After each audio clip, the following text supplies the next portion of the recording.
할렐루야. 안녕하세요. 5월 27 일인가요? 5월 27일 라이브와 함께하는 신랑교회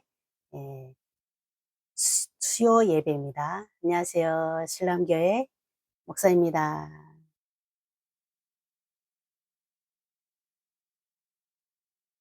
오늘 우리 수요 예배를 위해서 어, 빨리빨리 진행하겠습니다. 빨리빨리 진행하고 이 시간 이 말씀 전하는 시간에 많은 분들이 들어오셨으면 좋겠습니다. 지금 이 라이브를 많이 공유해 주시면 많은 분들이 한 명이라도 더 들어오셔서 하나님 앞에 예배드리고 하나님이 은혜의 말씀으로 충만하는 시간 되시기를 바랍니다. 많이 많이 공유해 주세요.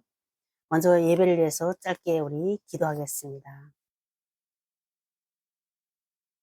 하나님 아버지, 우리의 생각이 복잡해지고 또 단순하게 주님 함께 해주세요 라고 고백하며 이 하루를 시작하게 하여 주시옵소서. 이 아침 또 주님 앞에 와서 수요 예배로 하나님 앞에 말씀과 찬양으로 은혜 받게 하심을 감사합니다. 작은 감사의 제목들을 발견하게 하시고 일상의 평범함 속에서도 하나님이 섬세한 손길을 느끼게 하여 주시옵소서. 오늘도 우리의 안식이 되시며 우리의 출입을 지키시며 시작과 끝을 아름답게 하시는 하나님을 또 신뢰합니다. 또 한 주를 은혜로 마무리하며 다가올 시간을 또한 주님께 맡겨드리는 우리 삶이 되게 하여 주시옵소서. 오늘도 말씀을 듣습니다. 주님 말씀 앞에 또 나를 세워서 하나님이 뜻을 분별하게 하시고 이 시대를 온전히 살아갈 수 있는 우리 모두가 되게 하여 주시옵소서. 말씀을 전할 때 하나님이 온전한 십자가 말씀만 전할 수 있는 그런 능력의 주 일꾼으로 주님 저를 주관하여 주시옵소서. 저희 입술을 주관하셔서 또 주님께서 하시고자 하는 그 말씀만 온전히 전할 수 있는 제가 되게 하여 주시옵소서. 감사합니다. 예수님의 이름으로 기도합니다. 아멘. 먼저 우리 신앙을 사도신경으로 우리의 신앙을 고백하겠습니다. 전능하사 천지를 만드신 하나님 아버지를 내가 믿사오며 그의 아들 우리 주 예수 그리스도를 믿사오니 이는 성령으로 잉태하사 동정녀 마리아에게 나시고 본디오 빌라도에게 고난을 받으사 십자가에 못 박혀 죽으시고 장사한 지 사흘 만에 죽은 자 가운데서 다시 살아나시며 하늘에 오르사 전능하신 하나님 편에 앉아 계시다가 저리로서 산자와 죽은 자를 심판하러 오시리라. 성령을 믿사오며 거룩한 공예와 성도가 서로 개통하는 것과 죄를 사하여 주시는 것과 몸이 다시 사는 것과 영원히 사는 것을 믿사옵나이다. 아멘. 자꾸 사운드 때문에 이 설교 말씀이 끊겨서 찬양하지 않고 말씀 본론으로 들어가야 되는지 정말 자꾸 고민되는 이 방송입니다. 라이브 방송이다 보니까 말씀을 기본 들어야 되는데 말씀 시간이 설교 끝난 다음에 들어오시는 분들 때문에 설교 말씀을 따로 계속 올리는데 그것이 방송이 그 라이브 틱톡 관리 측에서 사운드 때문에 자꾸만 제재를 받고 음소거가 되니까 말씀을 올리는데 너무 어려움이 많습니다. 그래서 오늘은 말씀 없이 찬양 없이 바로 시작하겠습니다. 찬양 없이 바로 시작하고 이제 말씀 설교 끝나고 찬양 시간을 충분하게 가지겠습니다. 찬양으로 우리 찬양 예배로 이어질 때 그때 우리 마음껏 찬양 하나님께 찬양 올려드리겠습니다. 오늘 우리에게 주시는 본문 말씀은 이사야 14장의 13절 말씀입니다. 제가 봉독에 올려드립니다. 내가 내 마음에 이르기를 내가 하늘에 올라 하나님의 뭇별 위에 내 자리를 높이리라. 내가 북극 지폐의 산 위에 앉으리라. 네, 본문 말씀이었습니다. 네, 지금 이 시간 많은 분들이 들어오게 공유해 주세요. 이 방송 라이브 이 채널 빨리 공유해 주시면 많은 분들이 함께 할 수 있습니다. 이 공유가 우리에게는 곧 전도입니다. 전도이기 때문에 많이 공유해 주세요. 오늘 본문 말씀 제목은 수월로 내려간 바벨론 왕이라는 제목으로 우리 함께 말씀을 나누겠습니다. 본문의 14장 9절에 보면 아래의 수월이 너로 말미암아 소동하여 내가 오는 것을 영접하되 그것이 세상의 모든 영웅을 너로 말미암아 움직이게 하며 열방의 모든 왕을 그들이 왕자에서 일어서게 함으로 라고 언급하고 있습니다.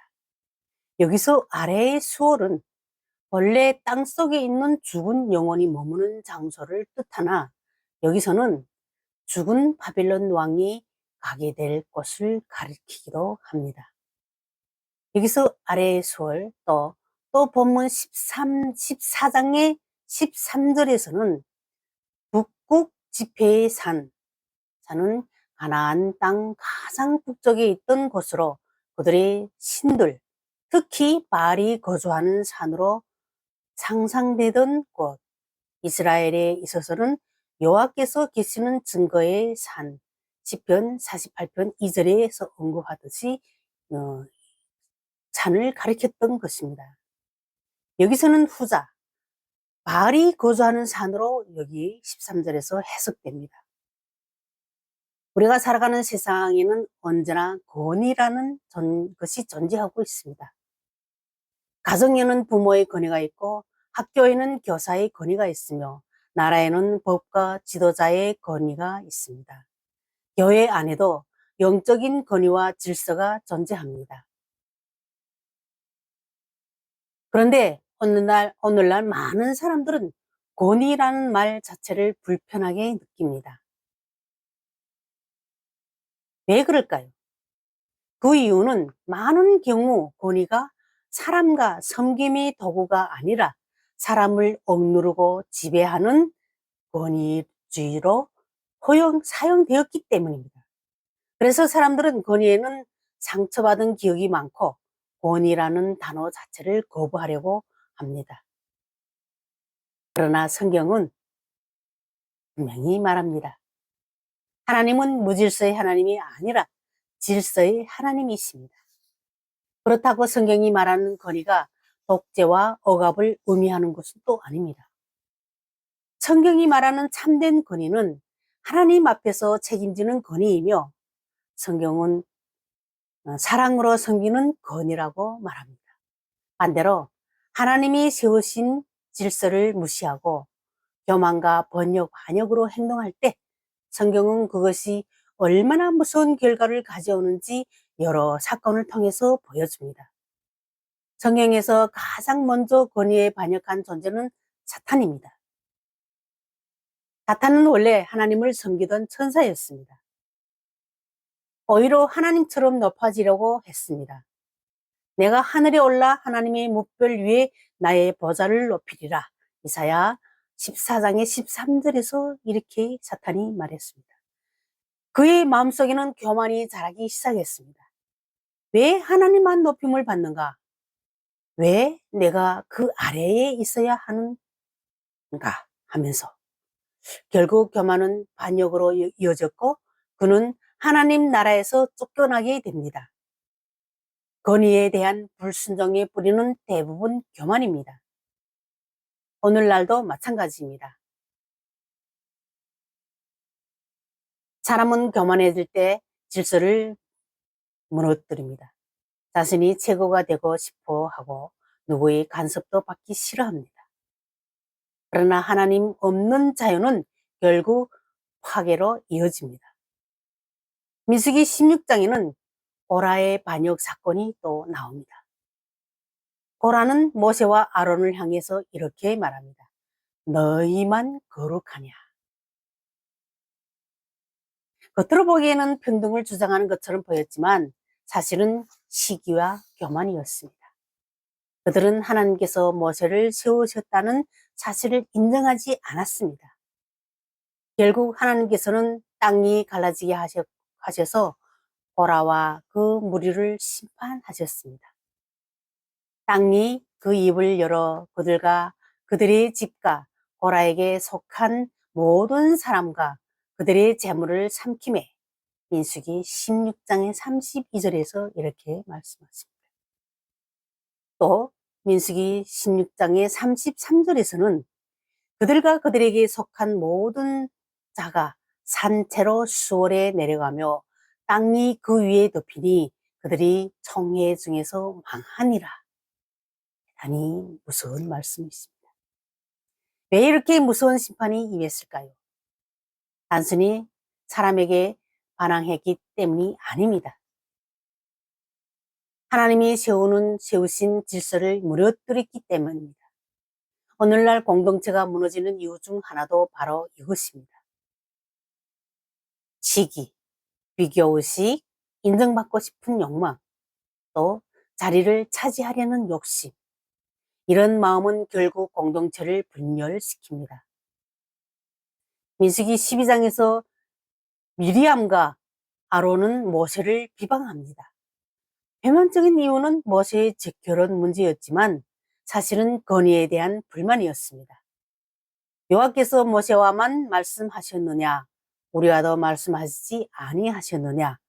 민수기 12장의 2절에서 하나님은 이 말씀을 들으셨습니다. 그리고 하나님께서는 모세를 직접 변호하셨고 미리암은 문둥병에 걸리게 됩니다. 가까운 사람일수록 조심해야 합니다. 가족이라고 함부로 말하고 가까운 사람이라고 쉽게 비난하며 지도자를 쉽게 판단하는 경우가 많습니다. 성경은 말합니다.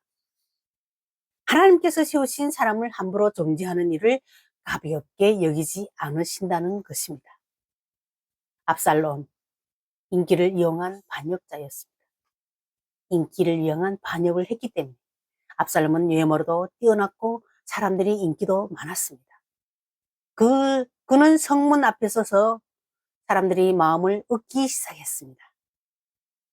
그리고 결국 아버지 다윗 왕에게 반역합니다.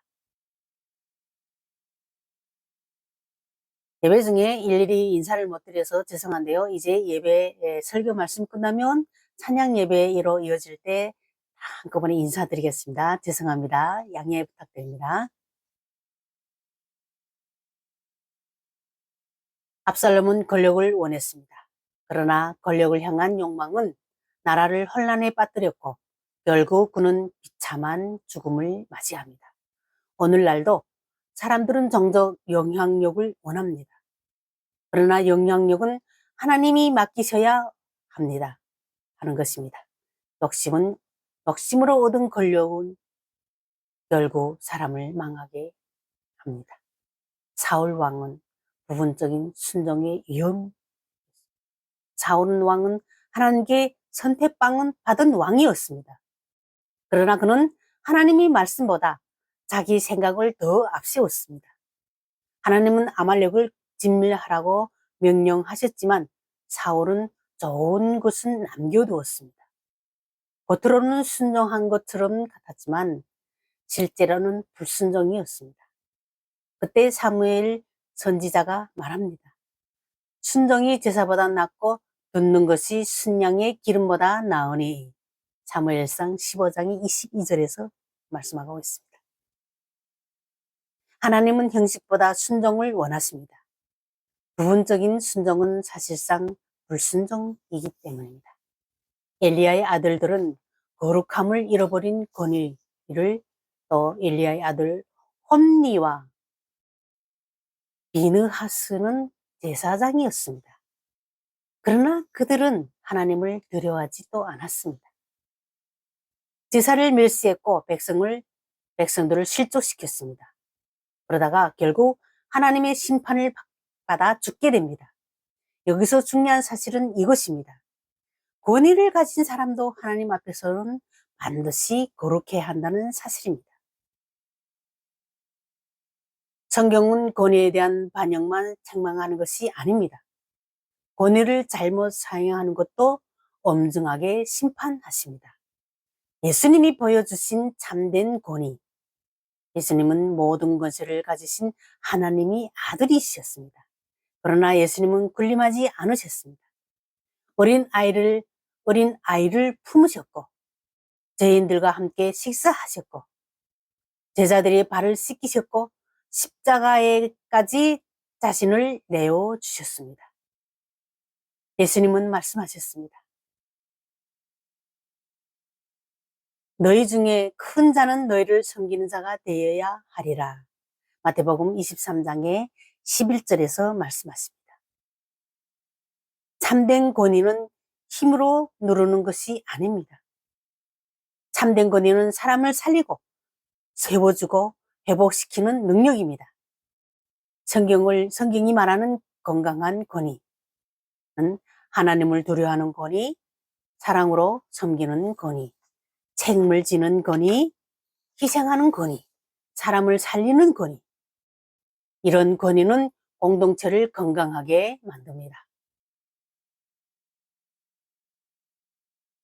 그러나 교만하고 억압적인 권위주의는 결국 무너지게 됩니다. 각 사람 위에 있는 권세들에게 복종하라.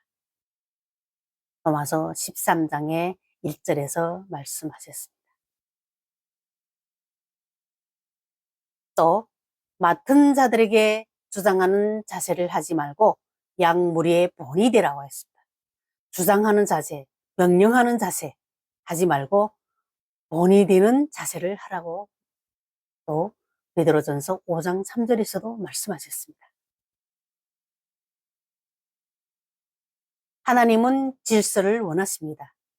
그러나 그 질서는 섬김과 사랑과 사랑 안에서 이루어지는 거룩한 질서입니다. 우리 오늘날 우리 이 대한민국을 놓고 봐도 너무너무 권위적이고 대통령 국회의원 자리에서까지만 해도 또 다른 권력 자리에서까지만 해도 그렇게 순하고 겸손하던 분이 대통령 자리에 올라가면 온 세상을 다 다스리고 자기 멋대로 자기 마음대로 하려고 하는 그런 우리 권력자들도 보게 됩니다. 그래서 이 다가오는 우리 6월 3일 지방선거 우리가 책임감을 가지고 이 나라 권력자들을 위해서 기도하는 마음으로 하나님을 중심으로 하나님의 뜻으로 나아가는 그런 권력자들로 되기를 기도하는 마음으로 책임감을 가지고 또 지방선거에 임해야 할 것을 하나님께서 이 말씀을 통해서 우리를 깨우쳐 주시는 것 같습니다.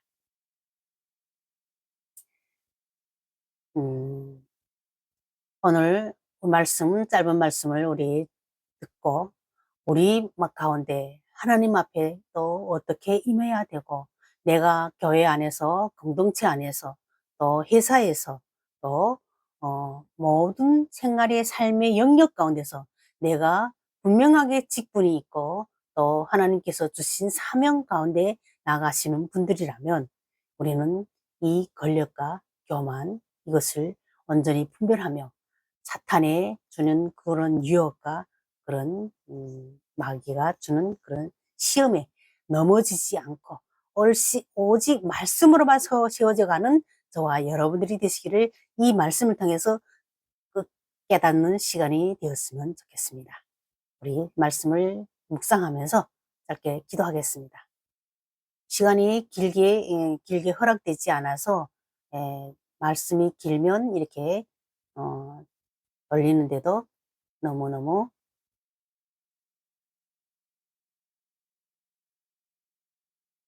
고난이 많기 때문에 뭐지 끊겼다고 하시네요.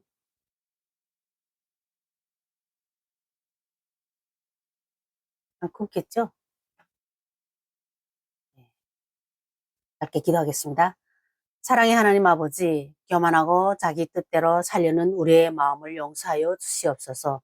하나님께서 세우신 질서를 전정하게 하시고 무질서와 반역의 영이 아니라 겸손과 순종의 영으로 살아가게 하여 주시옵소서.